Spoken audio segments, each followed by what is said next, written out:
여러분, 저는 꼭 개그맨같이 생겼지만 책을 쓰고 글을 쓰는 작가이면서 동시에 노래를 만드는 작곡가입니다. 작곡가답게 노래를 150여 곡을 작곡을 했는데 그게 전부 책 노래입니다. 책 읽고 노래 만들고 책 읽고 노래 만들고 한 10여 년 동안 150여 편의 문학 작품을 노래로 발표한 작곡가이기도 합니다. 제가 오늘 여러분한테 그 책 노래도 좀 들려드리겠고, 책을 한때 책에 빠져가지고 열심히 책을 읽던 사람이 어떻게 그 책이 안내하는 방향대로 인생이 막 이렇게 헤쳐져 나가는지 그걸 오늘 한번 조금씩 보여드리겠습니다. 지금부터 재미있는 책 이야기와 더 재미있는 책 노래와 진짜 재미있는 책에 관련된 퀴즈도 풀어볼 텐데, 퀴즈를 맞추면 뭐가 있다? 선물 상품이 있다. 자, 모든 노래에는 퀴즈가 있습니다. 기대하시고요. 그러면 첫 번째 책 노래를 넘어가기 전에 우리 뮤지컬 가수 이지은 씨의 노래를 한 곡 청해 듣도록 하겠습니다. 어서 오세요. 자, 이지은 가수님이 처음으로 불러주실 노래는 여러분 좋아하시는 넬라 판타지아 되겠습니다. 음악 주십시오. 띄워드리겠습니다. Nella fantasia io vedo un mondo giusto, tutti vivono in pace onestà. Io sogno d'anima che sogno sempre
박수. 좋습니다. 네. 우리 노인과 바다에 대해서는 참 많이 들어봤습니다. 제목도, 그죠? 근데 정작 우리가 이걸 읽을 기회는 잘 많지 않아요. 그래서 오늘 여러분 노인과 바다를 한번 잘 보고 어디 가서 얘기를 하셔도 되겠네요. 노인과 바다는 해밍웨이라는 이렇게 잘생긴 작가님이 썼습니다. 그죠? 여러분, 작가는 보통 이렇게 세상과 평화롭게 잘 지낼 때보다는 뭔가 세상과 조금 불편하게 지낼 때, 그럴 때 작품이 잘 써진다고 합니다. 그래서 많은 작가들이 일부러 불편한 세상을 찾아서 막 찾아다니는데, 특히 이분은 전쟁터를 그렇게 많이 다니셨어요. 그래서 1차 세계대전에도 가고 2차 세계대전에도 참여하고, 여러분 우리 라이온 일병구하기라는 그 영화에 보면 초반 30-40분 동안에 스필버그가 매우 치열한 전투 씬을 거기다가 촬영을 해놨는데, 그 바로 전투의 배경이 우리 전쟁 역사에서 가장 치열했다는 노르망디 상륙 작전을 표현한 겁니다. 거기에도 그 현장에도 전공기자로 참여해서 총알에 슝 날아다니는 그 환경에서 인간의 실상을 보고 그 인간의 이면에 담긴 이야기들을 막 소설로 문학으로 표현한 분입니다. 그래서 그때 그 무기여 자리거라라는 작품을 발표를 하고요. 그 다음에 52년도에 노인과 바다를 발표하는데, 이 노인과 바다는 이분이 평생의 그 취미가 바다 낚시를, 조그마한 이 고깃배를 사가지고 바다 낚시를 하는 거였어. 그래서 지구 반대편에 그 페루라는 그 부에나비스타 소셜 클럽 나온 데 있죠. 그 나라에서 이렇게 해안가에서 바다를 이렇게 배경으로 해서 고기를 많이 잡았는데, 그때의 경험을 바탕으로 해가지고 이 노인과 바다를 어떤 잡지에 발표를 합니다. 근데 그 잡지가 이틀 만에 500만 부가 팔려나가요. 어마어마하죠. 그래서 그 다음 해에 퓰리처상을 받고, 그 다음 해에 대망의 노벨문학상을 받게 됩니다. 작가의 운명이란 게 그랬는지 이 노벨문학상을 받고 세상의 부와 명예를 다 얻고 난 뒤에 자기가 이제 원래 태어난 미국 땅으로 돌아가요. 아까 말한 이 노인과 바다의 그 배경이 큐바예요, 큐바. 그래서 다시 이제 미국 땅으로 돌아가 가지고 편안한 여생을 보내려고 했는데, 작가의 운명이 그런 건가요? 미국 땅에 돌아가지 얼마 안 되어서 생을 마감하게 됩니다. 어쩌면 이분이 평생을 막 타고 땅에 돌아다녔으면 더 오래 살 수도 있지 않았을까 생각이 되네요. 자, 노인과 바다의 첫 문장은 이렇습니다. 그는 멕시코 만류에서 조그만 돛담배로 혼자 고기잡이를 하는 노인이었다. 84일 동안 그는 바다에 나가서 고기를 한 마리도 못 잡았다. 평생 동안 고기잡이를 해온 베테랑 어부가 최근에 석 달 동안에 한 마리도 못 잡은 거야. 그러니까 그것은 마을 사람들이 늘 하던 얘기대로, 아이고 영감님, 이제 당신은 이 어부로서의 운이 다 끝난 거니까 이제 그만하세요 라고 얘기를 하는데도 이 노인은 고집스럽게 매일매일 새로운 바다를 향해서 나갑니다. 그리고 어느 날 먼 바다에 나가서 줄을 하나 탁 던지고 있는데 청새치 한 마리가 딱 걸립니다. 그래서 이 거대한 청새치와 죽을 힘을 다해 싸워가지고 결국은 이렇게 배에 딱 묶어가지고 집으로 의기양양 돌아오게 됩니다. 잘 돌아왔으면 얼마나 좋아요. 근데 상어 떼의 습격을 받아서 이렇게 상어하고도 또 목숨을 건 전쟁을 벌입니다. 그리고 결국은 이렇게 뼈만 남겨온다는 이야기입니다. 많은 사람들이 이 얘기를 듣고 인생이란 게 이렇게 아무리 수고하고 하지만 결국은 이렇게 아무것도 남지 않는 쓸쓸한 게 인생이구나 라는 이야기로 이 책을 많이 읽었던 것 같습니다.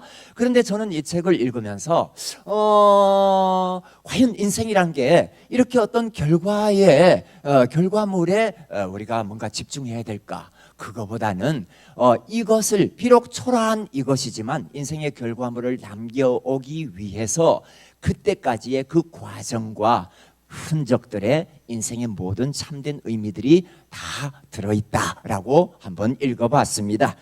그러면 이 노인과 바다를 재밌는 노래로 들어보고 여기 나오는 내용을 보고 첫 번째 퀴즈를 내서 선물을 드리도록 하겠습니다. 노인과 바다, 박수!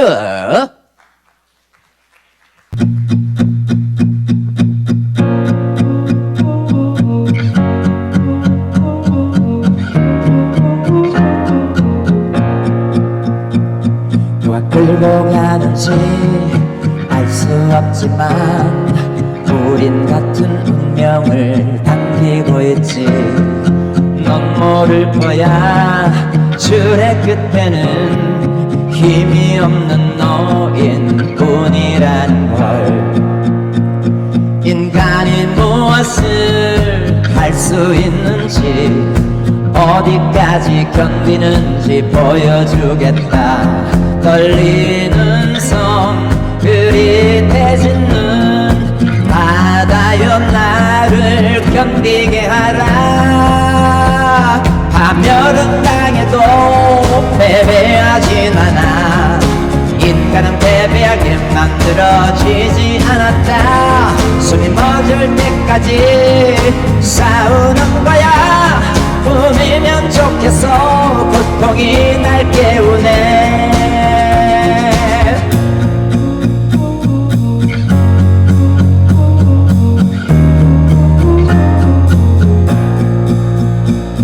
어쩌다 이렇게 멀리 왔을까.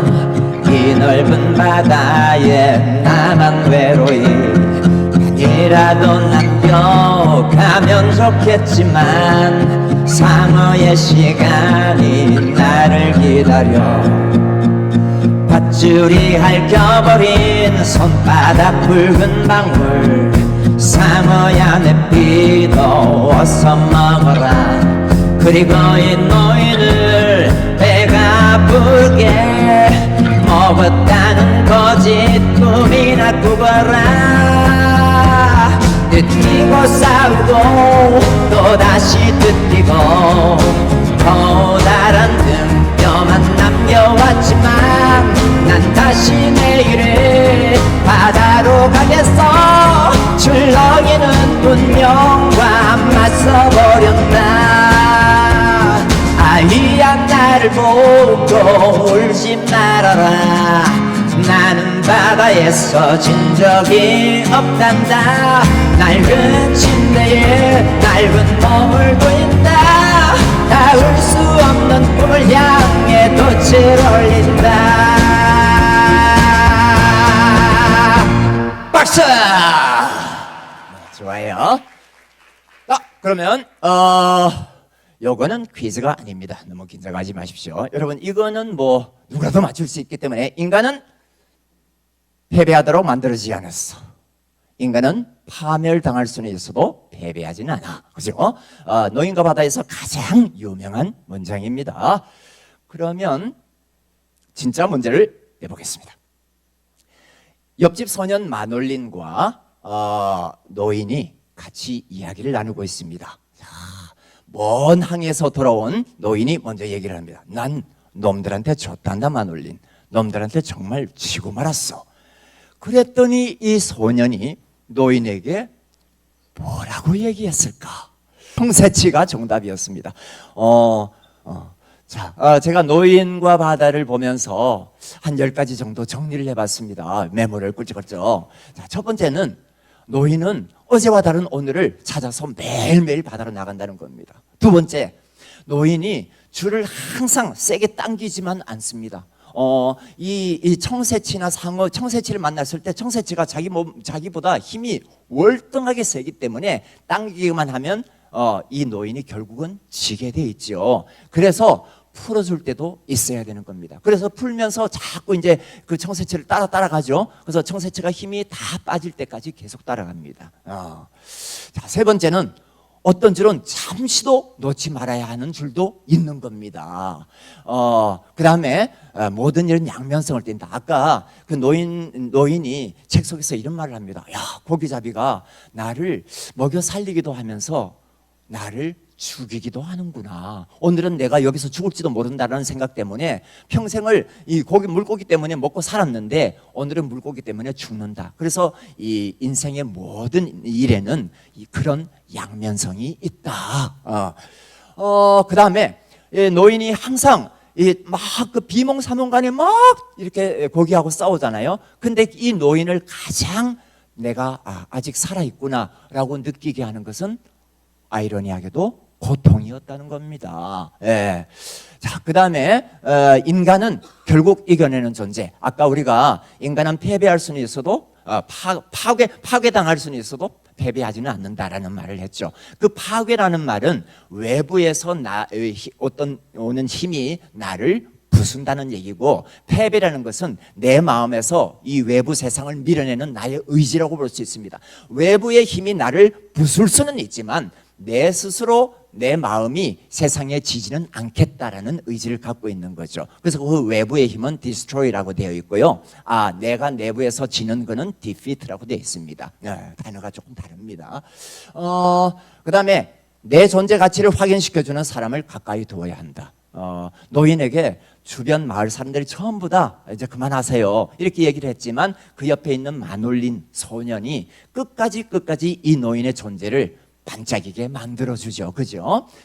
그 다음에 이 노인은 매일 꿈을 꿉니다. 노인이 옛날에 아프리카 대륙을 이렇게 옆으로 지나가면서 보았던 그 사자의 꿈을 잊을 수가 없어가지고 매일 밤마다 어쩌면 이제는 다시는 이제 살아서는 갈 수 없는 그 아프리카의 그 야생의 사자들을 보고 싶다는 매일매일의 꿈을 꾸죠. 어쩌면 불가능한 꿈을 노인은 갖고 있는 겁니다. 우리 삶에는 상어의 시간이 항상 기다리고 있습니다. 지금까지 우리가 이루었던 어떤 것들, 예를 들면 청새치 같은 것들, 그런 것들을 우리가 지켜내야 되는데 이것을 반드시 뜯어먹으려는 상어의 시간이 우리를 계속 기다리고 매복하고 있다는 겁니다. 자, 그리고 아까 말씀드렸듯이 인생의 가치는 결과보다 과정과 거기에 묻어있는 흔적에 있다. 자, 윤동주에 대해서는 여러분 많이 들어봤습니다. 윤동주 시도 많이 외우고 있고요. 근데 그 아름다운 시들이 어떤 배경에서 나왔는지 알고 읽으면 훨씬 깊이 있게 읽기 마련이겠죠. 모든 문학 작품이 그렇습니다. 이 소설은 윤동주가 저 만주 북간도에서 태어나서 아름다운 어린 시절을 보내고 청년 시절에 서울 연희전문학교로 유학을 와가지고 열심히 문학 공부를 하던 중에 뭔가 의도치 않는 어떤 일에 휘말려서 등 떠밀리듯이 일본으로 유학을 떠나고 그 일본 유학 생활 속에서도 아주 사소하고 억울한 일에 연루되어가지고 후쿠오카 형무소에 들어가고 거기서 20몇 해 짧은 인생을 마감하게 되는 비극의 이야기를 담고 있습니다. 이 소설의 마지막 부분에 윤동주가 오늘 내가 숨이 다리였구나, 오늘 내가 저 하늘로 떠나겠구나 생각할 즈음에 후쿠오카 형무소 독방의 창살 너머로 보이는 저 밤하늘의 별을 바라보면서 자신의 삶을 쭉 돌아보는 대목이 나오는데 그 대목을 우리 한번 음악으로 표현해보고 또 시를 가지고 한 번 더 퀴즈로 생각해 보겠습니다. 자, 신동주 박수.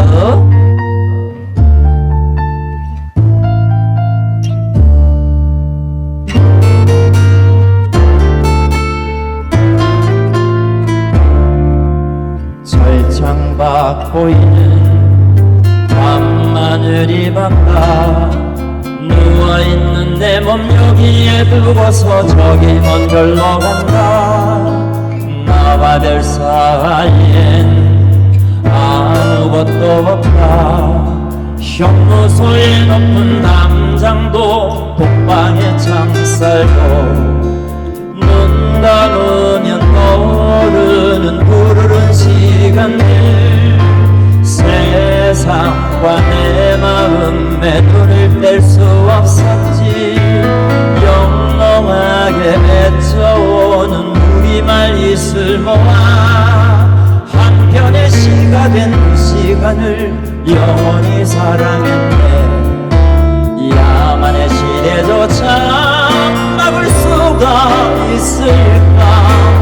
내 심장이 뿜어내는 뜨거운 그 무엇을 캄캄한 밤이어도 눈을 감고 가보라. 작은 씨앗 별들처럼 뿌리며 가거라.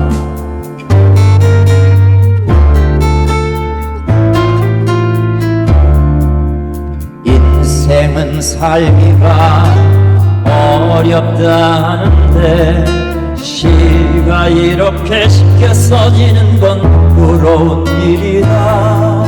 슬퍼하는 자는 복이 있나니 저희가 영원히 슬프고 또 슬플 것이요. 대도시의 밤을 뚫고 어디로 가는 걸까. 전쟁의 광기를 싣고 달리는 저 기차는 아름다운 바람과 별을 노래하고 싶지만 24 청년의 심장은 자매로만 쓰네. 별 하나의 사랑과 별 하나의 추억과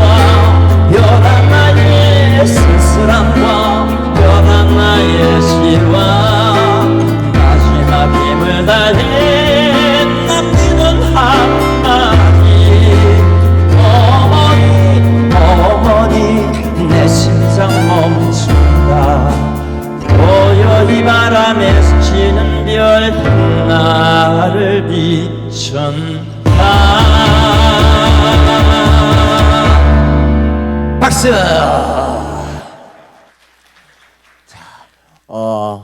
왜 점점 그죠? 어쩌면 이 시대에는 왜 그렇게 많은 사람들이 자기의 삶을 넘어선 어떤 세상에 자기를 던지는 그런 사람들이 굉장히 많았을까요? 그죠? 불 한 폭이 없는 이 길을 걷는 것은 담저 쪽에 뭐가 남아있는 까닭이고 보이지 않는 저 귀퉁이 너머에 뭐가 기다리고 있어서 윤동주는 매일같이 자신의 삶을 꾹꾹 눌러 걸어갔던 것일까요? 내가 정답입니다. 여러분 저는 어이없게도 20살에 첫 번째 책을 읽었습니다. 고등학교 3학년을 졸업할 때까지 교과서를 제외한 책은 한 권도 안 읽었던 것 같습니다. 20살에 우연히 서점에 들렀다가 이 책하고 눈이 마주쳐가지고 그때부터 책을 읽게 됐는데요. 이 책은 내가 중학교 2학년 때 우리 누나방에 가보면 이렇게 꽂혀있던 책들 중에 하나였습니다. 그래서 중학교 때 한번 이렇게 보고 나서 그 뒤로 나중에 20살 딱 보니까 갑자기 생각이 나는 거예요. 그래서 이걸 한 권 사가지고 읽어봤는데 별거는 없더라고요. 근데 한 권 읽고 나니까 뭔가 좀 더 읽고 싶은 마음이 조금 생겨서 읽다 보니까 이 최인호라는 작가의 책을 다 구해서 읽게 됐습니다. 최인호를 다 읽고 나니까 당대의 유명한 소설가들의 책을 하나하나 격파해 나가기 시작했는데 제가 뭐 4학년, 대학 4학년 졸업할 때까지 몇천 권의 문학을 읽었는지 헤아려 보지는 못했지만 분명한 사실은 책가방 속에 반은 학교에서 공부하는 책, 반은 내가 그날 읽고 싶은 책을 꼭 가지고 다녔습니다. 그러니까 친구들이 이제 걱정이 되겠죠. 다들 이제 상대 무역학 들어가가지고 저기 뭐 공인회계사, 대기업, 공기업 엄청나게 공부를 하는데 나만 이렇게 문학을 읽고 있는 거예요. 그래서 친구들이 야, 너 그렇게 책만 읽다가 나중에 뭐 어떻게 먹고 살려고 그래? 그래서 제가 친구들한테 대답을 하기를 걱정하지 마. 나는 이렇게 조그마한 중소기업에 들어가가지고 낮에는 열심히 일을 하고 밤에는 들어와서 불 밝혀서 고요히 책을 읽고 정신을 개간하는 이 주경야독의 삶을 살겠어. 그거 건드리지 마세요. 그러면서 이제 졸업을 하고 정말 내가 원하는 중소기업에 들어갔습니다. 중소기업에 딱 들어갔는데 여기는 서울역 앞에 있는 한 300명이 이렇게 해외 무역만 하는 그런 회사입니다. 그래서 여기에 딱 들어가가지고 막 다니다 보니까 요 앞에 서점도 있고 아주 좋아요. 그래서 매일매일 이제 책을 사가지고 자취방으로 가는데 글쎄 월요일 야근, 화요일 야근, 수요일 야근, 목요일 야근, 금요일은 회식. 그래서 매일 밤 11시, 12시에 집에 가는 거예요. 그래서 책을 사던 버릇이 있으니까 자취방에 책은 계속 쌓이는데 한 권도 못 읽겠는 거예요. 나의 그렇게 오래된 독서 습관이 한 번에 무너지는 거예요. 그래서 이거 이래 가지고는 안 되는데 내가 이러려고 막 열심히 공부한 건 아닌데 그렇게 생각을 하고서 결국은 8개월 만에 이 회사를 그만두게 됩니다. 그만두고서 다시 이제 지방으로 기차를 타고 내려오는데 어찌나 참 마음이 서글픈지요. 내가 집에 가서는 뭐라고 얘기해야 돼, 고향에 가서는. 그리고 또 앞날은 또 내 앞날은 어떻게 되는 거예요. 근데 여러분 이렇게 사람이 막바지에 한번 탁 다다르게 되면 그 벽에 뭔가 물음표 하나가 탁 떠오릅니다. 그래서 저는 이렇게 내가 벽에 부딪힐 때마다 그 물음표를 유심히 들여다봤는데 옛날에 월트 디즈니라는 사람이 자기가 하던 모든 사업이 다 이렇게 무너지고 나서 나처럼 고향에 내려가는 기차에 몸을 구기고 앉아 있었던 거야. 근데 갑자기 어릴 때 그 창고에서 같이 눈을 마주치며 놀던 생쥐 한 마리가 탁 떠오르는 거지. 그 생쥐의 얼굴을 스케치하면서 오늘날 그 위대한 디즈니가 탄생하는 순간이 된 거죠. 저도 그 물음표에 대답을 한번 해봤어요. 과연 내가 8개월 동안 뭐 했지? 그러면 앞으로는 뭐 해야 되지? 이런 질문을 한번 하게 된 거죠. 그러니까 이런 대답이 떠오르더라고. 그 중소기업이 책을 읽기가 조금 힘든 환경이라면 대기업은 어떨까 생각하고 다음 해에 대기업을 한번 시험을 봤습니다. 바로 여의도에 있는 쌍둥이 빌딩, 그죠? 쌍둥이 빌딩에는 여러분 알다시피 LG그룹이 있어요. 그래서 여기 시험을 봤는데 다행히도 끄트머리에 찰컥 합격이 되어서 들어갔습니다. 들어갔더니 한 1000명의 합격자를 모아놓은 거야. 그래서 여기 뭐 64개 계열사 본사가 들어와 있는데 거기서 몇십 명씩 뽑아가지고 이제 그룹 연수를 한다는 거예요. 그래서 나도 이제 연수날 이렇게 참여해가지고 기차를 타고 다시 딱 올라갔더니 세상에 그 안에 있는 상당수의 많은 인원들이 뭐 내가 보기에 한 3분의 1이 되는지 몰라도 즉 직간접적으로 해외 물을 먹은 사람들 전부 막 어디서 온 거하고 어디서 온 거하고 막 그랬다는 거야. 그래서 막 기가 죽어가지고 2달 연수에 참여했어요. 연수가 딱 끝나고 높은 분이 나오더니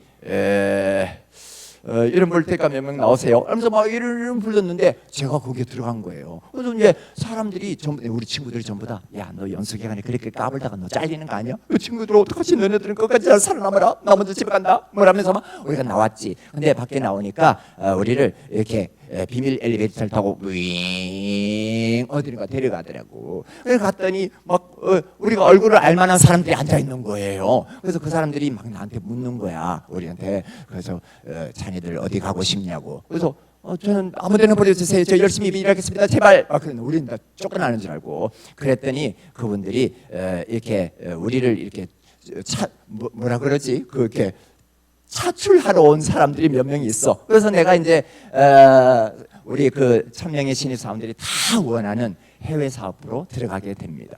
그 해외 사업으로 들어가고 나서 이제 계속 이제 전 세계를 돌아다니게 되는데요. 전 세계를 돌아다니다 보니까 재미있는 일도 참 많았고 또 반대로 위험한 일도 되게 많았습니다. 저는 지금까지 내 목숨이 살아있는 게 신기할 정도다 싶은데 어느 저 지역에서 이렇게 길을 건너고 있는데 갑자기 슝 옆으로 총알이 날아간 적도 있었고요. 내가 그 정신을 못 차리고 그냥 막 이렇게 있다가 갑자기 생각해 보니까 내가 왜 이렇게 총알이 맞지 않지? 생각을 하다가 보니까 내 타고난 얼굴이 총알이 아주 적합한 얼굴이라는 걸 알게 됐어요. 어릴 때부터 내 별명이 오이였거든요. 자, 그리고 막 돌아다니다가 어느 날 내가 자신감이 되게 생기는 거예요. 전 세계 사람들을 상대로 막 이거저걸 파는데 내가 혼자서 뭔가를 하면 더 많이 팔 수 있겠다라는 생각을 가지게 돼요. 그래서 그때 미국에 있는 어떤 파트너하고 저하고 둘이가 계속 이렇게 사업 계획을 구상하면서 뭔 사업을 했느냐? 여기가 여러분 쥬라기 공원의 촬영지 코스타리카입니다. 코스타리카의 커피가 되게 유명해요. 이 커피를 들여와서 한국에서 한번 유통을 하고 그다음에 그때 막 스타벅스니 커피빈이니 하면서 우리나라의 커피숍들이 체인숍들이 조금씩 생기기 시작할 무렵이에요. 그래서 그 미국에 있는 자본가들도 한국에 있는 저도 이 사업에 굉장히 관심이 많았고 한번 해보자 이렇게 된 거예요. 그런데 막 여러 가지 준비를 하고 막 제가 출장 왔다 갔다 하고 여기 한국에서는 또 준비할 거 준비 다 하고 그러는 사이에 결정적으로 내가 이 코스타리카를 어느 날 방문했다가 미국을 거쳐서 LA 거쳐서 다시 한국으로 들어왔는데 들어와 가지고 며칠 후에 정식으로 계약을 하기로 되어 있었습니다. 근데 제가 들어오는 그날 9.11 사태가 터집니다. 쌍둥이 빌딩에 저 비행기가 탁 부딪히면서 내 인생의 가장 큰 계획이 다 무너지게 되는 겁니다. 미국에서 계획했던 여러 가지 이렇게 투자 계획이나 이런 것들이 한순간에 다 철수가 되었고요. 내가 한국에다가 여러 가지 뿌려놓았던 이런 모든 것들이 다 숲으로 돌아가게 되었습니다. 왜냐하면 미국과 뭔가 이게 연계가 되어서 돈이 흘러 들어와야 여기서 계속 굴러갈 거 아니겠습니까? 그런데 그것들이 딱 끊기게 된 거죠. 저는 그때부터 뭐 회사도 나온 상황이고 사업도 망하고 뭘 하겠습니까?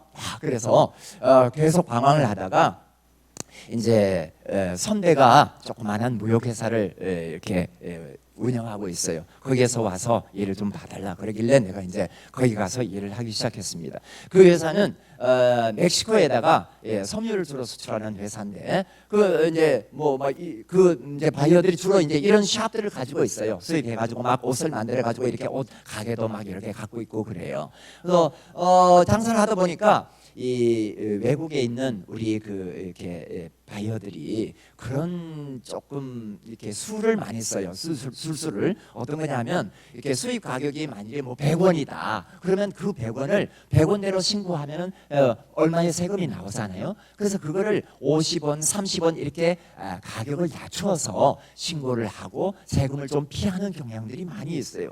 그렇게 하다가 대번에 크게 걸린 거예요. 그래서 우리가 그게 물건 보낸 것들이 한순간에 어마어마한 물량이 묶이게 된 적이 있습니다.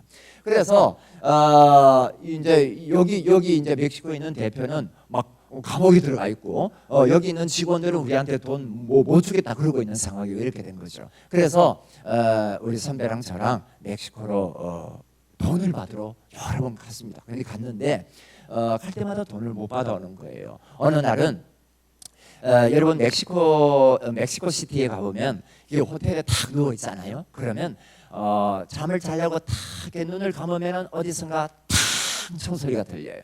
그러면 뿅뿅뿅뿅뿅 와. 그리고 또 한 30분 또 잠들랑 말랑 하면 또 어디선가 총소리가 탁 들려요. 그럼 또 뿅뿅뿅 탁 뿅뿅. 그게 밤새도록 반복됩니다. 그런 상황에서 잠을 잘 자는 사람도 있지만 우리 같이 앞날이 불투명한 내일 모레 집에 돌아가면 바로 이 회사가 부도나는 그런 절박한 사람들은 잠이 안 올 수밖에 없지 않겠습니까? 그 총이 꼭 내 심장을 관통하는 것 같아. 막 그러고 있는데 우리 선배가 그 와중에도 먹는 것은 참 좋아하는 사람이에요. 그래서 아침에 6시에 이제 식당을 열면 자기는 5시부터 일어나가지고 식당 앞에 가 있어 1시간을 기다려. 그래서 뭐 하려고 그렇게 빨리 가냐고. 그래서 나도 이제 따라가가지고 막 기다리고 있다가 어느 날 식당 문이 딱 열렸어 호텔에. 그래서 식당 문이 열려가지고 이제 그 참혹한 환경에서 우리가 뭘 먹을 맛도 안 나고 나는. 그런데 선배는 참 열심히 먹는 거예요. 그래서 나도 기운을 차리자 하면서 이렇게 먹으려고 막 이거 음식을 드는데 우리가 먹을 만한 것 중에서 그 스크램블 에그라고 있습니다. 이게 막 이렇게 그 계란을 이렇게 익혀서 막 으깨 놓은 거 있죠. 그거를 이제 우리가 제일 먹을 만한데 그게 딱 떨어져 있는 거야. 그래서 내가 그 주방에 있는 그 아주머니한테 얘기를 했어요. 요거 떨어졌는데 그 새로 좀 만들어 가지고 해줄 수 있냐고. 그랬더니 wait 기다리라고 그러더라고. 그래서 우리가 이제 다른 거 조금씩 일부러 적게 먹으면서 천천히 먹으면서 계속 안 나오는 거야 이 스크램블 에그가. 그래서 나중에 이제 뭔가 탁 나왔길래 가가지고 막 돌면서 하도 내가 억울해가지고 한번 물어봤지. 왜 이렇게 늦게 나왔냐고. 이러니까 알을 낳고 나오느라고 늦게 왔다. 왜? 막 이러는 거예요. 그래서 그러는 그 얘기를 듣고 나서 나 선배랑 나랑 되게 웃었어. 그 되게 암울한 상황에서도 막 웃는 거야. 그래서 우리가 왜 이렇게 웃어도 되나? 왜 웃으면 나오는 거지? 막 생각하고 있었어. 그 웃음의 원인이 뭘까를 생각하고 있었는데 나중에 이 김영하의 검은꽃이라는 소설을 보고 나서 내가 그 이유를 알게 됐어요. 이 소설은 해방 전후에 우리 그 되게 나라가 어지러울 때 영국에서 일포드라는 큰 상선 배가 하나 들어옵니다. 그 배가 들어와 가지고 인천항에 딱 정박하고 사람들한테 막 확성기로 막 사람들을 꼬드겨 막 황금의 땅으로 떠나자, 멕시코로 떠나자 하면서 사람들을 막. 그래서 길거리에 있는 사람들 뭐 해가지고 1033명의 사람들이 이 배에 올라탑니다. 그 1033명 중에는 왕족부터 시작해서 길거리의 노숙자까지 다양한 계층의 사람들이 이 배를 타고 망망대해를 건너서 멕시코로 건너갑니다.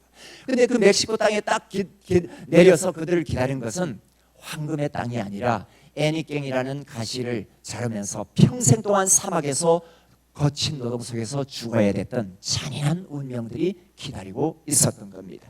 그 돌아오지 못한 1033명의 이야기, 그게 검은꽃입니다. 근데 이 소설 안에 이런 대목이 나와요. 주인공이 여자가 하나 있는데 이 여자가 어떤 남자랑 되게 좋아져요. 그래서 막 평생을 기약하고 막 거친 노동 속에서 둘이가 이렇게 사랑을 이렇게 키워가는데 어느 날 남자가 멕시코 혁명군에 막 나가버려요. 도망가버려. 그래서 총을 들고 나가는 바람에 이 여자가 혼자가 된 거야. 근데 혼자서 막 이렇게 먹고 살려니까 너무너무 힘들고 잘 안 되는 거지. 그래서 우리 왜 1033명 중에 우리나라 대표 사람이 있잖아요. 그 멕시코 농장주와 우리나라 그 노예 같은 이 생활을 하는 사람들을 종업원들 간에 이어주는 중간 관리자. 그 사람이 한국인이야. 그 사람이 이 여자를 옆에 데리고 살게 돼요.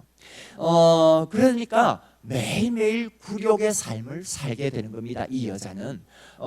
그런데 어느 날 여전히 참 싫은 남자의 곁에 가서 누워 있어야 되는 겁니다. 어느 날 그런데 이 남자와 여자가 사랑을 나누고 난 뒤에 나누는 중에 여자가 남자가 누군가가 방귀를 한번 뀌게 됩니다. 그 방귀 소리에 두 사람이 길거리면서 계속 웃음을 그치지 않는 장면이 나옵니다.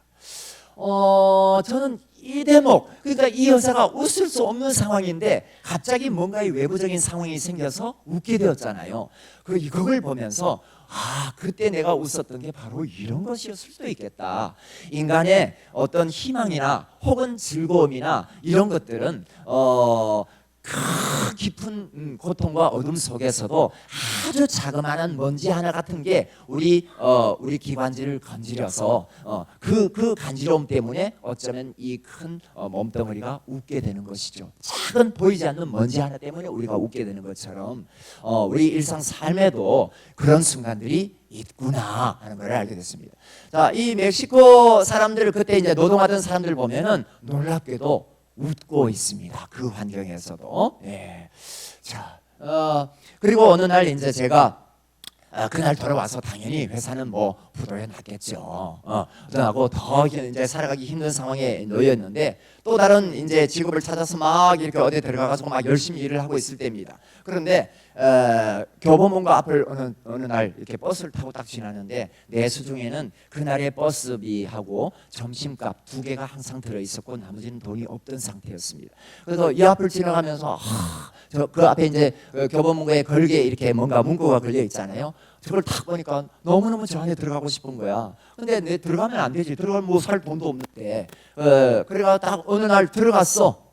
들어갔는데 어느 책을 한 권 또 읽게 되고 그 책으로 인해서 내가 오랫동안 놓고 있었던 책을 다시 읽게 되고 또 글을 쓰게 되는 배경이 됩니다. 자, 여기서 귀자를 내고 가겠습니다. 제가 30년 이상 문학을 읽고 나서 한 문장만 남기고 다른 건 다 버려 하면 이 문장을 가지고 있습니다. 그리스인 조르바라는 위대한 작품을 남긴 니콜 카잔자키스가 남긴 말인데 빛이란 모든 땡땡을 바라보는 것, 행복은 모든 땡땡을 살아내는 겁니다. 여러분이 이 말의 의미를 지식으로는 알고 있어도 몸으로는 알지 않는 세상이 오는 게 가장 좋겠죠. 어쩌면. 자, 그런데 한번 맞춰보도록 하죠. 네. 빛은 뭘 바라보는 거고 행복은 뭘 살아내는 겁니까? 둘 중에 하나만 맞추면 선물 나가도록 하겠습니다. 야, 좋습니다. 네, 선물 드리도록 하겠습니다. 뮤지컬 노래 한 곡 듣고 가도록 하겠습니다. Cats. 네. Midnight, let us sail from the pen-mouth as the moon lost her memory. She is smiling alone in the lamplight. The withered leaves collect in my feet, and the wind begins to mourn. Memory, what alone in the moonlight, I can smile at the old day. I was beautiful then. I remember the time I knew what happiness was. Let the memory lives again. Every street lamp seems to beat a fatal instinct warning. Someone got chance and the street lamp got chance, and soon it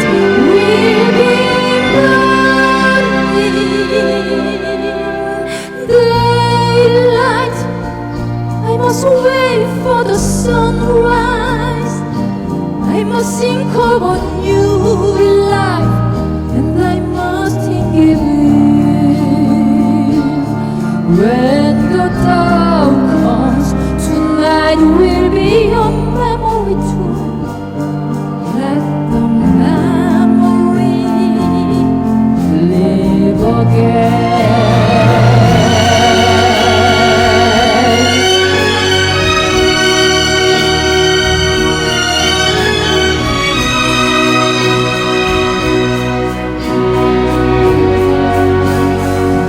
But out as of smoky day, still cold smell of morning. The street waters and the wine waters, and soon it will be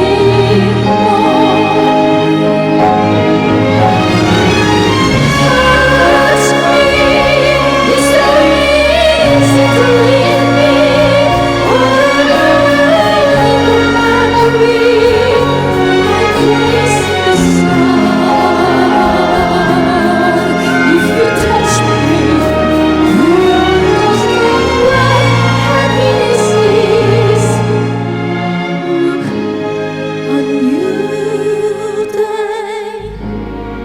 Has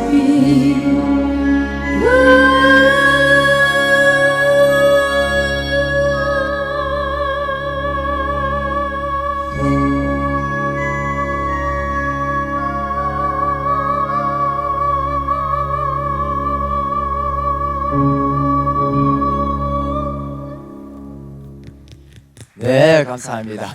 네, 이 펫을 만든 앤드류 뷰건가 그렇죠? 그 사람이 그 창작자가 막 다 만들었어. 그래서 딱 이제 모아가지고 이제 최종 리허설을 다 하려고 이제 딱 한번 했는데 우리말로 뭔가 2% 부족한 거 있잖아. 다 완성됐는데 더 이상 들어갈 틈이 없는데 그래갖고 자기가 집에 와서 고민을 하는 거예요. 과연 뭐가 문제일까? 뭐가 문제 같은 하나가 빠져가지고 그럴까 생각하다가 어느 날 이제 자기 머릿속에 탁 떠오르는 거를 이렇게 했어. 그 곡을 딱 한번 자기가 이렇게 연주를 해보니까 그래서 이제 그 연주를 하고 나서 모든 스태프들을 다 불렀지. 극장에 모여 해가지고 야 오늘 내가 새로운 걸 하나 들려줄 테니까 이것이 세상을 놀라게 할 거야 하면서 탁 틀어줬던 곡이 이 메모리예요. 원래는 만들어지지 않았던 건데 맨 마지막에 하나 딱 얹은 그 노래가 이 캣츠를 세계적인 뮤지컬로 만드는 겁니다. 자, 무역회사에 취업해가지고 막 제가 이제 강남역에 있는 회사를 막 열심히 다녔어. 근데 이제 일본 이 회사는 일본에다가 막 이렇게 이런 섬유 유연제 막 이런 걸 막 파는 회사였어. 그래서 막 허구한 날 이제 컨테이너 실어보내고 막 그러다가 우리 회사가 막 이렇게 이렇게 일을 하는 가운데에 내가 아까 그 교보문고에서 쓸쓸하게 책을 한 권 사가지고 점심값하고 바꿔가지고 책을 한 권 샀거든요. 그 책을 읽고 나서 집에 와가지고 처음으로 일기라는 걸 썼어요. 블로그라는. 그때 이제 네이버에서 블로그라는 걸 처음 만들어가지고 막 할 때야. 그래서 내가 그걸 블로그에 글을 쓰고 일기를 쓰기 시작하고 책을 읽은 리뷰를 적고 또 책노래도 하나씩 만들어가지고 올리고 이러다 보니까 사람들이 점점 내 블로그에 많이 오게 된 거예요. 그걸 보고 있던 네이버가 네이버 문화예술 분야의 파워 블로그로 저를 임명했어요. 그러다 보니 그때는 막 네이버의 그 메인 화면 있죠. 메인 화면에 내 글이 막 하루고 물다고 막 올라오던 시기가 있었습니다. 그래서 어마어마하게 몰려왔지. 예. 그러다가 어느 날 제가 신문에 나게 됩니다. 새로운 일을 하는 사람, 직장을 다니면서 이렇게 책을 노래로 막 표현해가지고 막 창작하는 사람이라고 신기하게 생각해서 신문에 인터뷰에 나오게 됩니다. 그리고 나서 조금 있다가 KBS 낭독의 발견이라는 프로그램에 참여하게 되는데요. 출연하게 되는데 이 프로그램은 여러분 아다시피 한국의 저명한 인사들이 유명 인사들이 나와서 자기의 삶에 대해서 얘기하고 자기가 읽은 인생의 어떤 책들에 대해서 얘기하는 뭐 그런 코너입니다. 그래서 저 같은 그 일반 직장인이 여기에 나간다는 거는 그때로서는 상상하기 힘든 일이었는데 그 기획진이 과감하게 한번 투자를 해봤는데 나쁘지 않았다라는 얘기가 있습니다. 그 뒤로 이제 여러 방송에 출연하게 되면서 막 그 여러 출판사에서 나보고 추천사를 써달라 그러기도 하고 뭐 이렇게 수많은 작가들과 같이 공연을 하게 됩니다. 그리고 이렇게 뉴스를 전하는 뉴스 시간에 노래를 한 적도 있고요.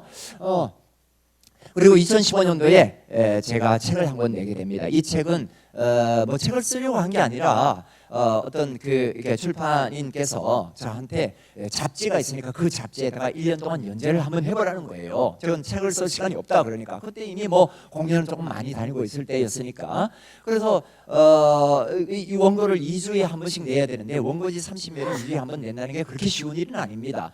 그래서 이 책은 제가 그 1년 동안 어떻게 썼느냐 하면 책상에 앉아서 뭐 참고 문안을 이렇게 봐가면서 그렇게 쓴 게 아니고 대부분의 책들은 그렇게 나옵니다만 저는 지방에 계속 공연을 다니다가 지방의 숙소에서 떠오르는 대로 글을 써가지고 계속 원고를 보내주었습니다. 그걸 모아가지고 이 책을 펴냈는데 이 책으로 그 해에 한국출판평론상을 받게 됩니다.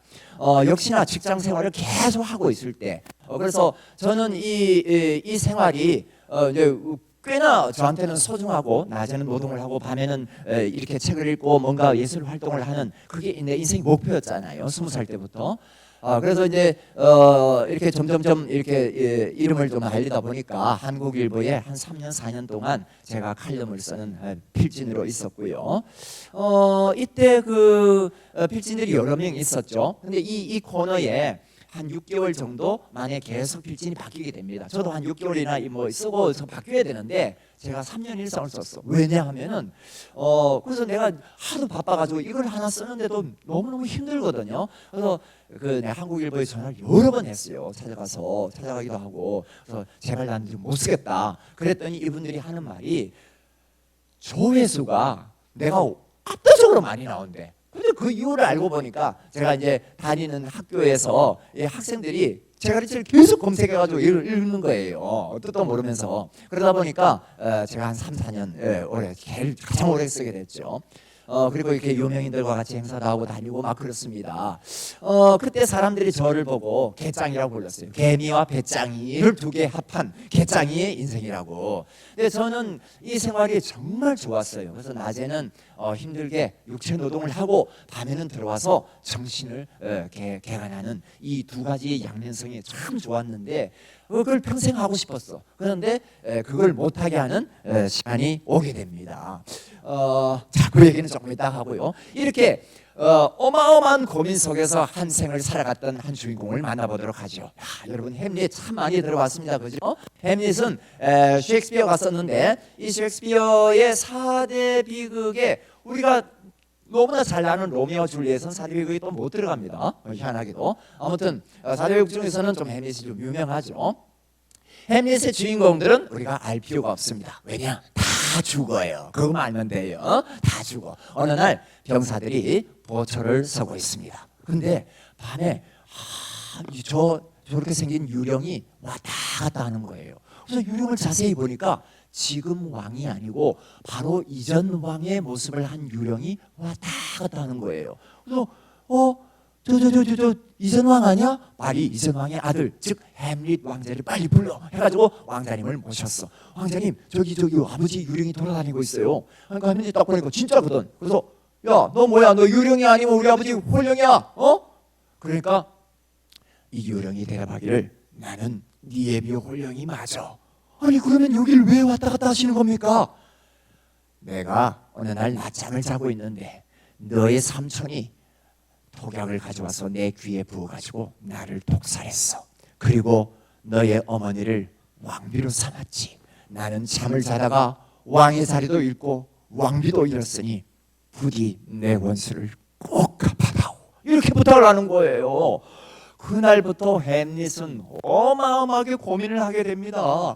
복수를 할 것이냐 아니면 그냥 모르고 지나갈 것이냐. 복수를 하자니 자기 목숨을 걸어야 되잖아요. 근데 복수를 안 하고 그냥 살자니까 이 아버지의 원령이 너무나 원통한 거야. 그래서 햄릿은 이때 나온 세계적인 명대사가 사느냐 죽느냐 그것이 문제로다. 결국은 햄릿은 복수를 결심하게 됩니다. 그리고 다음 날부터 일부러 미친 척을 합니다. 왕의 경계를 풀기 위해서. 그래서 막 사람들한테 헛소리하고 다니고요. 자기 약혼녀한테 만나도 나는 당신을 사랑한 적 없어요. 바이바이 막 이러고 다녀요. 그러던 어느 날 연극인들을 모아가지고 왕과 왕비를 모셔놓고 연극을 펼칩니다. 근데 이 연극의 대본은 햄릿이 썼지. 이 내용은 바로 자기 아버지 홀령이 비밀스럽게 얘기해준 그대로를 왕한테 보여주는 겁니다. 이 왕 삼촌 왕이 딱 보니까 저게 내 비밀을 알고서 저러는 건가? 그래서 매우 심기가 불편하죠. 그래서 이 중간에 자리를 박차고 나가버립니다. 그때 햄릿은 우리 아버지를 죽인 게 삼촌이 확실하구나 확신을 가지게 됩니다. 그리고 어느 날 삼촌이 기도를 드리고 있을 때 뒤에 가서 칼을 뽑습니다. 근데 이날 죽이지 못해. 왜냐? 신령한 기도를 드리고 있을 때 죽이면은 지옥에 안 떨어질까 봐. 그래서 다음 기회를 엿보면서 햄릿은 자기 어머니 방으로 마구 달려갑니다. 그래서 어머니한테 막 따져요. 어머니, 이럴 수가 있습니까? 왕비의 자리가 그렇게 좋았습니까? 막 따져요. 이때 또 우리가 많이 아는 약한 자여 그의 이름은 여자로다. 나오죠. 막 따지고 있는데 그 커튼이 얼른 거려요. 그래서 커튼을 확 젖혀보니까 그 나라의 재상 왕의 신복이 엿듣고 있었던 거야. 화가 난 햄릿은 이 신복을 단칼에 죽입니다. 모든 비극은 여기에서 시작됩니다.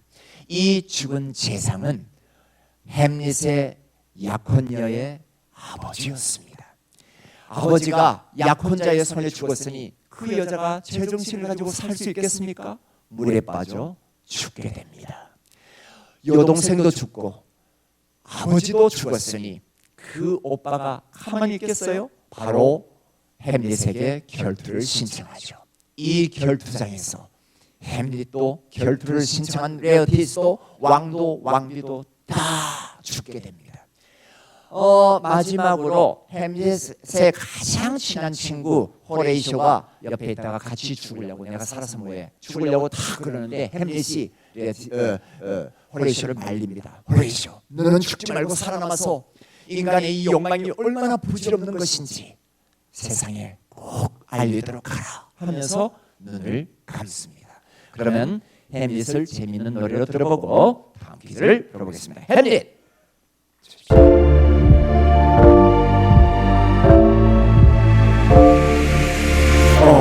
하늘이여 세상 모든 일이 내게 얼마나 지겹고 쓸데없는지 세상은 장초들로 가득 차 있어. 누군 왕이 되고 누군 왕비가 되고 약한 자여 그의 이름은 여자로다. 넌 뭐냐 이 늦은 밤 이전 왕의 모습으로 위험있게 걸어가나 멈춰 말해. 난 눈을 감지 못한 이에게 홀려.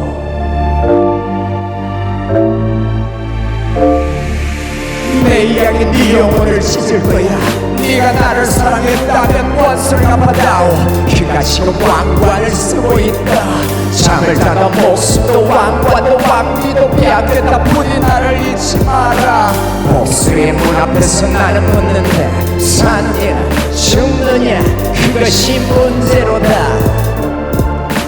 오 가요 햄릿 그대 앞에 운명 소용돌이 이해할 수 없었던 걸까요? 당신이 뛰어든 걸까요?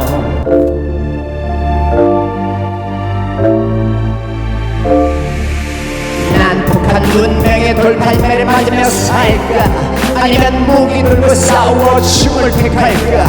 죽음은 잠일부 잠 한 번에 가슴마리와 수천가지 갈등이 끝난다면 복수의 문을 열겠어. 사람들은 내가 사랑에 실패해서 미쳤다고 생각하지 마음대로 착각해라. 오피리아 나는 당신을 사랑하지 않았어. 프레쉬 연극 중에 내 삼촌을 지켜봐. 숨은 죄가 드러나는지 찔리는 게 있는 놈이 움츠리지. 그가 기도 중이야. 하늘이 준 기회 근데 잠깐 영혼을 씻고 있을 때 죽이면 안 돼. 가리어 그 영혼이 죄와 가까울 때 저주받을 순간에 그의 심장을 들어놓으라. 오 가영은 햄릿 그대 앞에 운명이 소용돌이 피할 수 없었던 걸까요? 당신이 되어준 걸까요?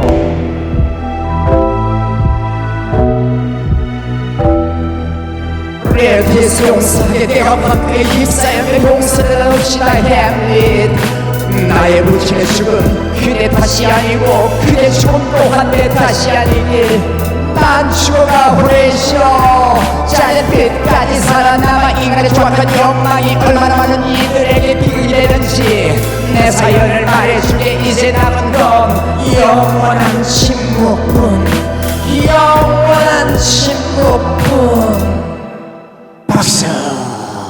네. 자, 햄릿의 한대목을 퀴즈로 만나보겠습니다. 복수의 문 앞에서 나는 묻는다. 사느냐 죽느냐 그것이 문제로다. 어느 게 더 땡땡한가? 난폭한 운명의 돌팔매를 맞으며 살 건지 아니면 무기 들고 싸워 죽음을 택해야 할 건지 스스로 묻는다. 어느 게 더 땡땡한 결정인가? 고귀한 결정 정답입니다. 야. 어쩌면 인생에 있어서 계속 중요하고 고귀한 결정들이 계속 만나게 되겠죠. 고귀한 결정들 하십시오. 저는 이중생활을 계속 하고 싶었는데 결국 이게 막는 계기가 왔습니다. 우리 새로 들어간 그 회사가 일본하고 수출만 계속했으면 좋았는데 그 회사가 새로운 신규 사업에 진출을 하게 됐습니다. 그래서 그 신규 사업에 막 이렇게 하면서 했는데 결국은 새로운 제품을 막 만들어내가 우리나라에 없던 제품을 만들어 가지고 시장에 깔아야 되는데 결국은 이 제품 개발하는데 좀 실패를 했습니다.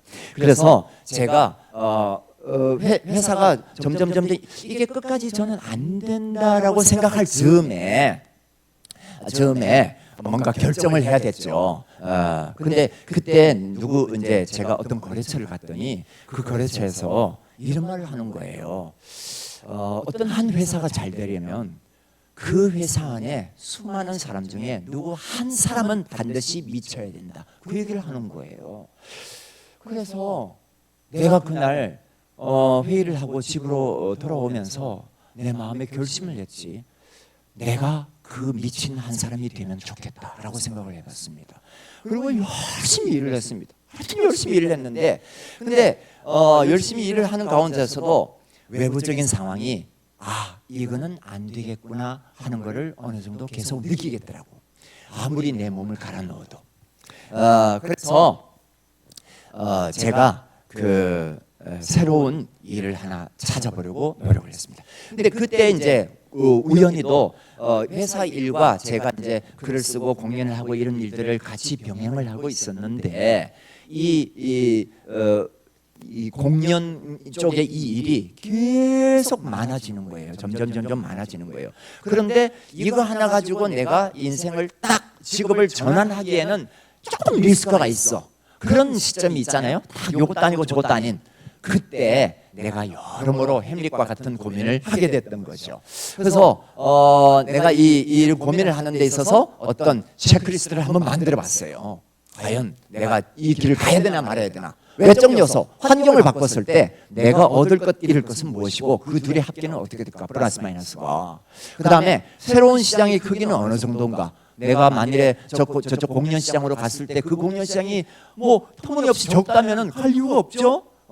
그걸 한번 생각해 봤고, 그 다음에 내가 그 시장을 감당할 준비가 되어 있는가? 내가 그동안에 쌓아놓은 것들이 딱 나갔을 때 저 세상을 밀어낼 수 있는 힘이 있는가? 아니면 밀릴 것인가? 그 다음에 직업을 전환했을 때 반드시 초기에 손실 비용이 있을 거 아니겠습니까? 잃는 것이 있단 말입니다. 이것이 정상적으로 새로운 것이 정상적으로 확 돌아가기 전까지는 반드시 손실이 있게 마련입니다. 그 손실의 분량이 어느 정도까지인가? 그리고 내가 정상화되기까지 얼마나 시간이 걸릴 것인가를 한번 여러 가지로 생각해 봤습니다. 내적인 요소, 내 마음의 요소, 나는 무엇 때문에 이 일을 하고 싶은가? 이게 어쩌면 가장 나를 밀고 가는 원동력이겠죠. 나는 이 일을 얼마나 좋아하는가. 미치도록 좋아하면은 사실상 게임은 끝난 거죠. 그죠? 내가 이 일을 평생에 막 밥도 안 먹을 정도로 좋아한다. 어떻게 이 세상이 나를 이길 수가 있겠습니까? 그죠? 근데 난 내가 생각하기에 이 일을 미치도록 좋아하는 거야. 자, 그다음에 내 인생 전체의 꿈과 뜻과 방향이 일치하는가. 그다음에 이전 일이 싫어서 이쪽으로 옮기는가, 아니면 이전 일도 좋지만 새 일이 더 좋아서 옮기는가. 이건 차이가 큽니다. 그래서 많은 사람들이 자기의 새로운 방향을 찾아갈 때 이쪽을 이렇게 여기에서 많이 고민을 합니다. 저는 이거보다는 이 고민을 우리가 한번 해봤으면 좋겠다. 저는 이쪽 고민에 훨씬 더 가까웠습니다. 자, 그리고 외부 환경을 파악하기 시작했습니다. 지자체는 어떻고, 문화행사는 어떻고, 도서관은 어떻고, 학교가 어떻고, 막 전체 내가 앞으로 나갈 시장을 조사해봤는데 일단은 가장 변동이 적고 안정적인, 그렇지만 수입은 조금 적은 데가 바로 초, 중, 고등학교였습니다. 전국에 12,000개 학교. 여기는 진입은 쉽지만 유지하기가 그렇게 쉽지 않습니다. 왜냐하면 수많은 강사들이 그 학교에 도전해서 한두 번 강의하고 다 떨어져 나갑니다. 여러분 중학교 2학년 우리도 다 겪고 왔습니다만 중학교 2학년 열심히 강의 듣습니까? 네. 초등학교 1학년 뭘 알고 듣습니까? 엄청 어렵습니다. 네. 그런 대상을 해가지고 내가 가진 건 뭔가 한번 잘 체크를 해봤더니 나는 나도 모르게 작사를 하고 있었고, 왜냐하면 20살 때부터 수천수만권의 문학을 읽으면서 책 전체를 가사로 요약하는 능력을 내가 가지고 있구나. 그 다음에 기타를 오래 만져오면서 작곡도 어느 정도 할 수 있구나. 그 다음에 노래도 표현을 어느 정도 할 수 있구나. 자, 이 세 박자가 내가 갖춰야 될 일이고, 창작하는 과정은 이렇습니다. 책 한 권 읽으면은 여러 번 읽습니다. 여러 번 읽고 이렇게 여러 페이지의 종이에 여기에 핵심 내용들을 옮겨 적습니다. 그리고 이것들을 또 줄여서 한두 페이지로 가사로 요약하게 되는 것이죠. 그리고 그것을 곡으로 만들고 발표를 하게 되는데요. 자, 직업 전환을 위해서 체크리스트를 만들어봤습니다. 첫 번째, 인생의 목표점과 일의 내용이 같으면 간다. 그 다음에 계획한 일로 자연스럽게 넘어간다면 최고다 이거. 내가 뭐 이렇게 여기서 학교에서 공부를 하고 다음에 뭔가를 이런 일을 한번 도전해보고 싶은데 상황이 점점 그쪽으로 좀 자연스럽게 넘어간다. 이거는 하늘이 주는 기회입니다. 그죠? 가야지. 네. 그다음에 세상이 내게 요청한다면 고고고. 많은 경우에 우리 인생들은 내가 가진 어떤 것을 가지고 세상에 가서 계속 세상의 문을 두드리죠. 그런데 반대의 경우도 간혹 있습니다. 내가 뭔가를 갖고 있을 때 그거를 세상이 달라고 자꾸 나한테 노크를 하는 경우가 있습니다. 그걸 만들어 보자는 것이. 예. 자, 그래서 나는 구체적으로 어떤 실천을 했느냐, 직업을 전환하기 위해서. 일단은 공연을 많이 다녔습니다. 그래서 공연 누적 많이 했어. 수많은 어떤 환경에, 다양한 환경의 공연들을 내가 다 가봤던 것이. 이거 다양한 환경을 적응하려면 얼마나 준비를 많이 했겠습니까? 여기 가서는 내용이 다르고 저기 가서는 내용이 다르고 또 상황이 다르고 관객이 다르고 그렇잖아요. 그 모든 상황을 다 맞아본 거야. 비도 맞아보고 눈도 맞아보고, 그죠? 자, 그 다음에 브로셔. 아무리 자기가 좋은 거를 갖고 있어도 홍보를 잘해야죠. 그래서 반듯하게 브로셔를 만들고 북콘스트랑 이런 거고 나는 무슨 일을 하고 뭐 이런 그다음에 프로그램은 이런 것들이 딱 보여주는 겁니다. 그다음에 프로필을 점점 쌓아가기 시작하죠. 막 여기저기 다니다 보니까 굵직굵직한 프로필들이 계속 쌓이게 되는 겁니다. 사회는 나를 이걸 이력서를 보는 겁니다. 그죠? 네. 그래서 이렇게 막 프로필이 그럴듯하게 딱 나왔습니다. 그다음에 내가 학교를 진출하기 위해서 주소록을 만들었습니다. 12,000개의 학교가 어디에 있는지 파악해야 되잖아요. 도별로 주소를 쫙 만들었어. 그리고 이 주소대로 브로셔를 발송해야 되는데 그냥 브로셔만 발송한 게 아니라 편지를 썼습니다. 어쩌면 내 인생에서 가장 강력한 하나의 펀치가 바로 이것이었을 수도 있어요. 저는 이 편지를 며칠 동안 고심해서 이걸 받아볼 선생님들이 이 편지를 읽고서 나한테 전화를 안 할 수 없게끔 만들겠다라는 마음으로 편지를 썼습니다. 이 편지 내용은 대충 이렇습니다. 나는 이 일을 한 지 10년 정도 되어간다. 그러니까 꽤나 베테랑이다. 자신 있다. 이런 걸 보여줘, 그죠? 숙련자다. 두 번째, 학생들을 위한 독서 프로그램이 없어서 안타깝다. 지금 우리나라에 사실 학생들을 위한 독서 프로그램이 거의 하나도 없습니다. 그래서 저는 이 프로그램을 새로 만들었다. 그 그다음에 내가 여러 군데 이렇게 다양한 군데를 가지만은 학교는 일정 비율로 꼭 가겠다. 이 말은요. 자기가 자신감이 없으면 다른 데 갈 데가 없으면 이 말을 못 합니다. 갈 데 없는 사람이 저 학교를 꼭 가주겠습니다 이러면 네가 왜 오니? 이러겠죠. 근데 나 거기 아니어도 갈 데 많지만 이라는 말은 안 쓰죠. 안 쓰지만 여러모로 많이 다니지만 학교는 일정 비율 이상으로 꼭 가겠다 라는 말을 쓰는 겁니다. 그 다음에 기존에 없던 완전한 새로운 것을 내가 만들어냈고 끝나면 이 행사가 끝나면 아이들이 도서관에 반드시 오게 될 거다 장담한다. 이런 확신을 던져주는 겁니다. 그 다음에 학교는 유익을 찾습니다. 그죠? 뭔가 아이들한테 가르쳐 줄 점. 그런데 아이들은 뭐예요? 재미를 구합니다. 서로 원하는 게 달라요. 그래서 이 재미와 유익을 동시에 갖고 있다 나는. 그 다음에 많은 학교들이 교육부에서 책정한 그 강사비 때문에 고민을 많이 합니다. 그래서 작가들을 초청할 때도 계속 그것 때문에 잘 안 돼요. 그런데 그거에 대해서는 걱정하지 마라. 어떤 경우는 간다라고 내가 먼저 얘기를 해서 그래야 나한테 전화를 할 거 아니겠습니까? 그죠?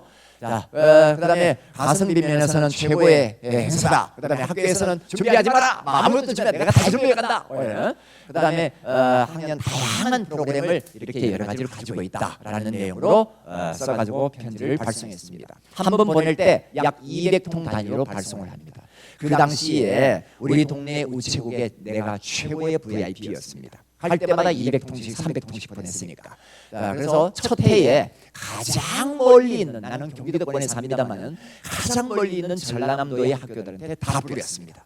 그리고 또 나름 가까운 인천 두 군데를 찍어서 보냈는데 나중에 내가 여기 학교들 다 가보니까 내가 보낸 브로셔와 편지를 그대로 다 보관하고 있어요. 얼마나 소중하게 읽었으면. 그리고 의외로 메일이 회신이 많이 왔어요.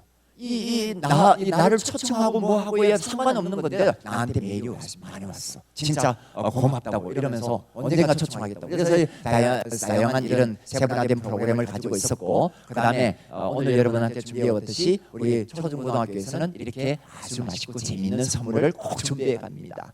그리고 제가 차에다가 가득히 음량 풀세트를 싣고 다닙니다. 어떤 환경에서도 최고의 소리를 들려주는 음량 세트를 가지고 다니죠. 제 작년도의 일정표가 이렇게 됩니다. 하루에 2개, 3개씩 꼭 들어가 있죠. 1년 내내 거의 한 2달 빼고는 거의 이런 상태입니다. 그리고 공연 내용을 관리를 이렇게 PC에다가 이렇게 하죠. 그날 한 파일 안에 그 학교가 날짜가 적혀 있고 학교 이름이 적혀 있습니다. 그래서 1년에 가야 될 곳들이 이 안에 정리가 다 되어 있습니다. 전화번호도 관리하는 방식이 있죠. 지역이 어디고 학교 이름이 어디고 공연할 날짜는 언제고 이렇게 딱 정리가 됩니다. 그리고 한 번 갔던 데는 이렇게 한 번 또 다시 가는 데는 이렇게 2번 정리하게 돼 있고요. 그래서 전화 갔다 오면 어느 학교 누구다는 걸 대번에 알게 되죠. 선생님 저 기억하세요? 자, 기억 못하지만 전화번호 알 것을 해야죠. 자, 아무튼 갑니다. 자, 그래서 이제 이런 내용으로 막 이렇게 재밌게 합니다. 애들한테 뭐 낭독도 시키고요. 그 다음에 뭐 스피드 퀴즈도 하고요. 뭐 등등 여러 가지 합니다. 370. 이것은 제가 1년에 다니는 공연 횟수입니다. 1년에 평균 370회를 공연을 합니다. 1500 이거는 뭐예요? 이거는 1년에 제가 받는 전화 통수입니다. 1년에 약 1,500통의 전화를 받습니다. 제가 연예인들한테도 많이 물어보니까 이 정도 전화 오는 연예인들은 잘 없는 것 같습니다. 뭐 어쨌든 그 사람들은 나보다 이게 엑셀이지만 자 아무튼 전화 오는 그 빈도수는 제가 아주 연예인들보다 좀 많을 겁니다. 자, 370과 1,500이라는 숫자가 지금 몇 년째 계속 유지되고 있습니다. 그래서 사실은 1,500통 중에서 제가 300 몇 군데밖에 못 가니까 한 1,200군데의 전화는 못 가게 되는 거죠. 그래서 제가 1년 중에 대부분의 전화는 죄송합니다. 다음에는 꼭 가드리겠습니다. 그 전화를 계속 받아요. 자, 여러분한테 이 책 한 권만 소개를 하겠습니다.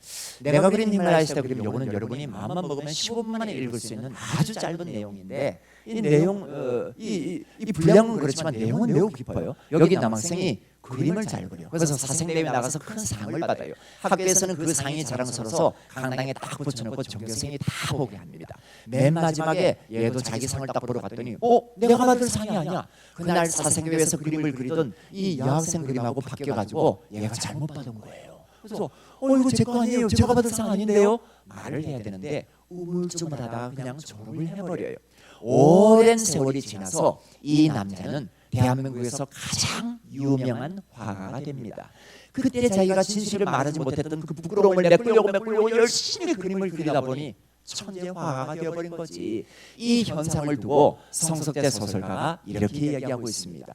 누구에게나 스스로가 어떤 사람인지 발견할 수 있는 기회가 주어지는데 그 기회는 대체로 다른 사람이 만들어준다. 그러니 함께 살아가는 가족과 이웃이 금쪽같이 소중하다. 내 안에 얼마나 위대한 가능성이 들어있는지 내 스스로 끄집어내기는 쉽지 않다는 거야. 그걸 내 주변에 있는 누군가가, 친구들, 그다음에 선생님들, 가족들, 그중에 누군가가 나의 가장 빛나고 위대한 면을 끄집어내게 돼 있다는 겁니다. 그래서 옆에 있는 사람들이 소중한 겁니다. 자,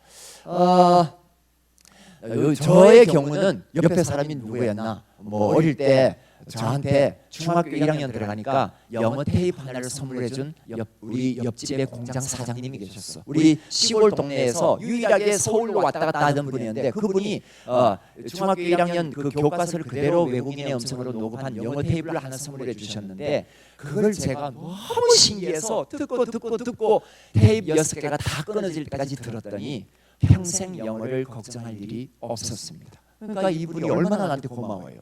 그리고 제가 20살이 돼가지고 대학교에 딱 입학하니까 아버지 친구분이 너 합격 축하한다. 너 기타 하나 사줄게 해가지고 제가 기타를 선물 받았는데 그 기타를 갖고 놀다 보니까 오늘날 150곡을 작곡한 작곡가가 된 겁니다. 우연한 기회죠, 그죠? 그리고 저를 유심히 보고 있다가 픽업한 어느 방송 작가가 있었습니다. 그분 때문에 방송에 진출하게 되고 그 다음에 책을 내게 된 출판사 대표가 있었고 저는 이분들을 매일매일 생각합니다. 이건 넘어가도록 하겠습니다. 넘어가고요. 시간이 다 돼가는데 마지막 책 노래 하나 들려드리겠습니다. 이 칼의 노래는 여러분 알다시피 김훈이라는 위대한 작가가 썼습니다. 칼의 노래는 이순신이 그 백의종군을 해가지고 처량하게 수군을 재건하기 위해서 다시 내려가는 그때부터 시작해서 저기 마지막 노량에서 목숨을 잃기까지의 그 짧은 순간을 얘기하고 있는데요. 저는 이 소설이야말로 이순신의 마음에 가장 깊이 걸어들어간 얘기가 아닐까 생각합니다. 제가 이순신에 대한 여러 가지 사료를 참 많이 읽어봤는데 이 소설만큼 나를 울린 게 없었어요. 이순신이나 칼의 노래를 이해하기 위해서는 여기 두 문장 정도를 보는 게 좋은데 임금은 나를 풀어주었다. 나를 살려준 건 결국은 적이었다. 이순신은 임금의 총애를 받지 않았습니다. 오히려 임금은 이순신을 항상 견제하고 심지어는 죽이고 싶어했죠. 왜냐하면 저기 밑에 이 간신배들이 이순신을 계속 나쁘게 얘기하니까 그걸 맨날 듣다 보니까 이순신은 죽일 놈이라고 생각했던 거죠. 그런데 이순신을 죽이지 못한 것은 결국은 왜군들이 죽이면 왜군들이 바로 우리나라를 쓸어버릴 테니까 막고 있는 이순신을 죽일 수가 없었던 거지. 결국은 이순신을 살렸던 것은 왜군이었습니다. 두 번째, 적의 칼이 면의 몸을 세로로 가를 때 면은 겨우 21살이었다. 이 왜군들이 이순신을 계속 공격해도 한 번을 이기지 못하니까 이 야비한 놈들이 특공대를 만들어서 이순신의 가장 취약한 아킬레스 충남 아산의 고향 마을을 습격합니다. 그래서 그 마을을 쓸어버리는데 그 특공대를 맞이해서 싸우다가 세로로 칼을 받고 셋째 아들 면이 전사를 하게 됩니다. 어느 날 이순신이 열심히 일을 하고 있는데 전령이 왔어. 장군, 셋째 아들 면이 오늘 전사했습니다. 그 얘기를 듣고 나서 이순신은 하루 종일 아무 일도 안 하고 가만히 방 안에 앉아 있다가 그날 모두가 잠자리에 든 후에 자기 혼자 저 멀리 떨어진 소금 창고에 가서 밤새도록 울어요. 그리고 다음날 아침부터 이순신의 칼은 새로운 빛을 띠게 되는 겁니다. 마지막 전사하는 그 전투에서는 사실은 조정이 그냥 퇴로를 열어주고 도망가게 해줘. 전쟁은 끝났다. 이렇게 얘기했음에도 불구하고 마지막 한 놈까지 쫓아가서 죽이죠. 그 이유가 뭘까? 저는 여기에 있다고 생각합니다. 자, 그러면 카레 노래를 듣고 노래 마지막 퀴즈를 드리도록 하겠습니다. 카레 노래.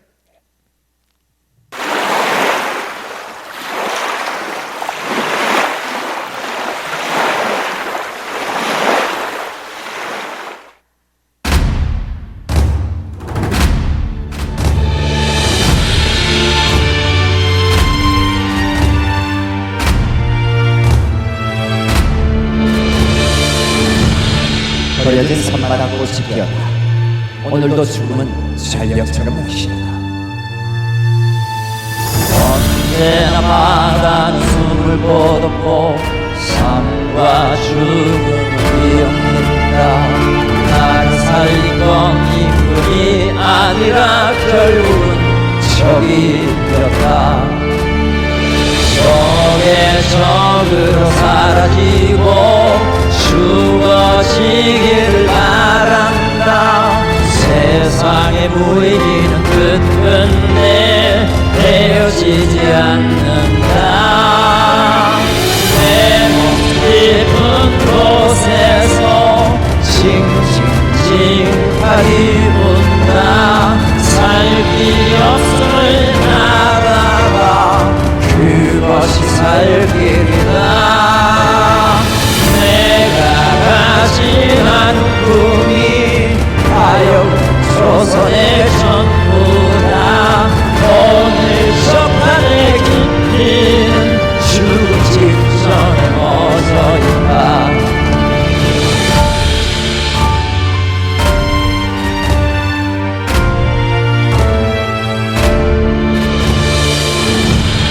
내가 저걸 죽이면 적은 백성을 죽인다. 적의 칼이 세로로 몸을 가를 때 연 겨우 21살이었다. 내 속에서 우는 칼은 좀처럼 달래지지 않아.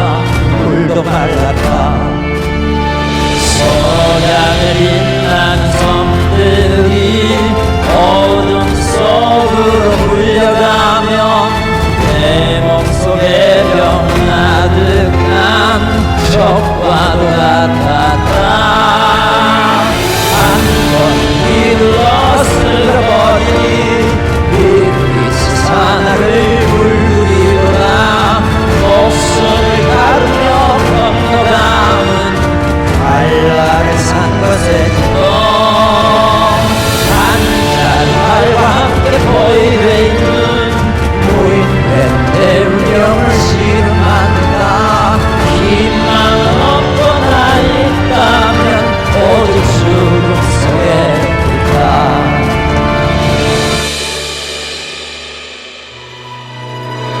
소날이 깊다 아득하다. 어머니의 목소리 면의 눈빛 세상의 끝이 있도록 가볍고 고요하다. 박수. 자, 카레 노래 한 대목을 퀴즈로 만나보겠습니다.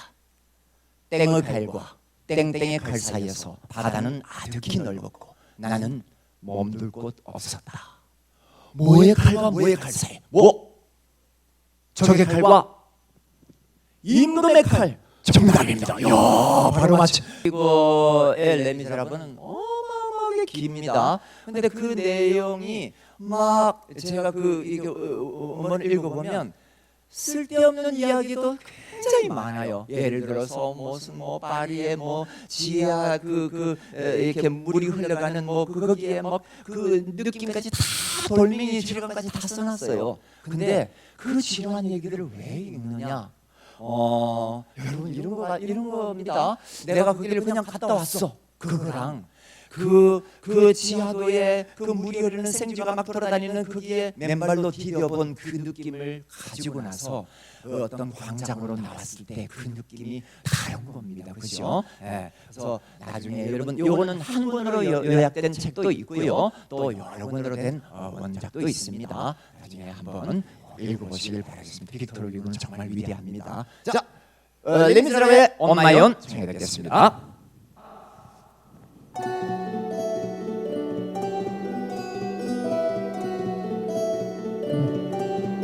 나 홀로 너와 함께한 상상 혼자서 너와 맞이한 아침 너 없이 날 안아주는 듯한 나 길을 잃고 눈 감으면 네가 찾아오네 비 내려 거리는 흔들리는 빛 가로등 아른거리는 밤 어둠 속에 나무들마다 별빛 언제라도 어디서나 나는 너와 함께 비 내려 우리 모두 앉아 너 말에 못 들어 못 본 채 날 외면하지만 난 말해 그래 우리가 사랑해 넌 다시 나가면 사라져 강물 끈적한 물 없이 거리는 낯선 풍경 거리마다 나무 사이 나만 홀로 걷네 사랑해 매일 아침 눈 뜨지만 평생을 그와 상상 속에 살아 혼자만 내 세상 알지 못할 세상으로 가버리는 너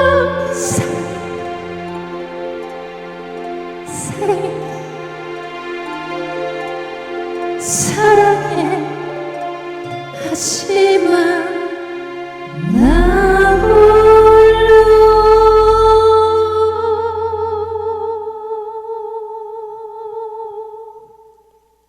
감사합니다. 예. 여러분 저는 저 시골에서 태어나서 어릴 때부터 매우 찌질이 가난한 집안에서 자랐습니다. 그리고 지방에 있는 학교를 최종 졸업했고요. 처음으로 이렇게 면접 보면서 서울이라는 곳을 처음 가봤습니다. 그리고 이제 우연히도 대기업 들어가서 넓은 세상을 마구 다녔는데 그 세상을 많이 다니고 나서 내가 느끼는 바가 있습니다. 세상이 별거는 아니네. 내가 막 두려워하던 세상, 그 넓은 세상들을 다 만나서 막 세계 유명한 뛰어난 인종들을 많이 만나봤잖아요. 그 사람들과 막 이렇게 대결을 겨루어도 뭐 그렇게 밀리는 거 없네. 자기의 쌓아온 실력과 뜻만 정확하게 있다면 여러분이 나중에 세상을 조금 있다가 세상을 똑똑똑 두드리겠죠. 근데 그 세상이 여러분을 향해서 문을 활짝 열어주면 얼마나 좋겠어요. 근데 절대 그렇게 열지 않잖아요. 어떻게? 문을 빼꼼히 열고 여러분을 바라볼 겁니다. 그 좁은 틈으로 그 짧은 순간에 여러분이 가진 모든 것을 한꺼번에 보여줄 수 있어야 그 문은 열리게 됩니다. 우리는 그걸 설득력이라고 얘기합니다. 설득력을 가지려면 두 가지 날개가 필요한데 하나는 여러분이 매일 학교에서 쌓아가고 있는 이 실력들이고요. 또 하나는 이 실력이 가장 좋은 방향으로 빠르게 날아갈 수 있도록 방향을 정해주는 그 정신이 오른쪽 날개입니다. 그런데 이 위대한 정신은 어디서 나오는가? 어디에 담겨 있는가? 너무나 우습게도 인간이 만들어낸 가장 미개한 방법, 이 활자라는 것에 가장 위대한 정신이 들어가 있습니다. 이 정신을 담을 수 있는 다른 어떤 용기를, 그릇을 인간이 발명하지 못했어요. 만들어내지 못했어. 어쩌면 책이란 건 한 인간이 가장 인생의 최고봉에, 정신의 최고봉에 올랐을 때 그것을 언어라는 것으로 딱 올려놓은 게 책일지도 모릅니다. 그걸 지금 우리가 뜨거운 마음으로 읽어드릴 때 그 내용들이 녹아 들어가면서 우리 DNA를 바꾸는 거죠. 그래서 책은 어쩌면 냉동 창고입니다. 그렇죠? 여러분이 열심히 공부하고 또 사회의 문도 열심히 두드리고 또 틈틈이 위대한 정신들을 많이 만나서 그 어떤 세상도 여러분 앞에 다 설득당할 수 있도록 설득력을 가져주시기를 부탁드리면서 오늘 모든 강의를 마치겠습니다. 감사합니다. 감사합니다.